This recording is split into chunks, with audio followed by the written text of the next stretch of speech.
And the S&P 500 index climbed 14.61 points, or 0.27%, to close at 5,475.09.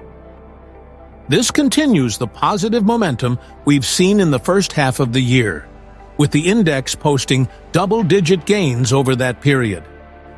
However, there are some concerns beneath the surface.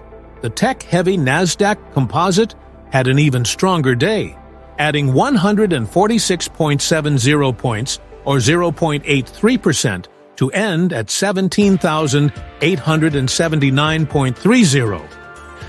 This marks the NASDAQ's 21st record close of the year, showcasing the ongoing strength in the technology sector.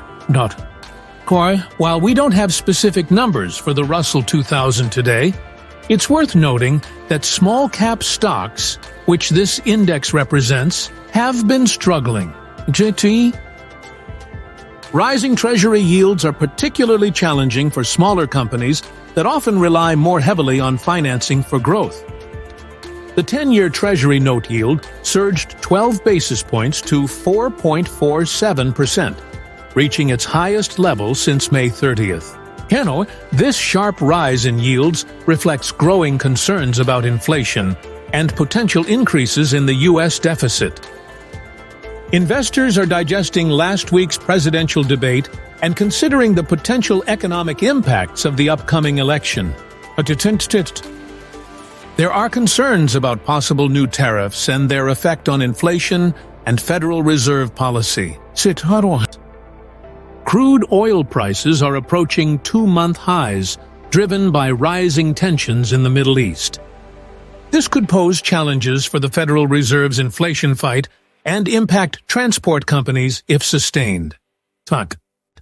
Defensive sectors like utilities, real estate, and healthcare underperformed, while growth sectors such as information technology, financials, and consumer discretionary saw gains. Auto stocks had a particularly strong day. The ISM Manufacturing PMI came in at 48.5, indicating continued contraction in the manufacturing sector. However, the services sector, which makes up a larger portion of the U.S. economy, will be in focus with data released later this week.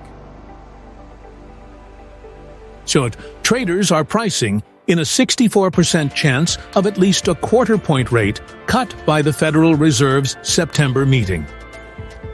Keep an eye on Federal Reserve Chair Powell's upcoming speech and the release of the June FOMC meeting minutes for further insights.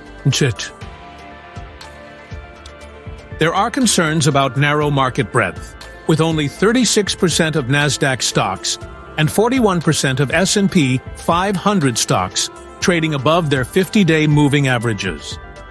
This concentration in a handful of top performers could be a sign of underlying market weakness. As we move through this holiday-shortened week, expect potential volatility due to lower trading volumes. Friday's June non-farm payrolls report will be a key focus, with analysts expecting job growth of 195,000. That's all for today's market update. Remember to stay informed and invest wisely. Good night.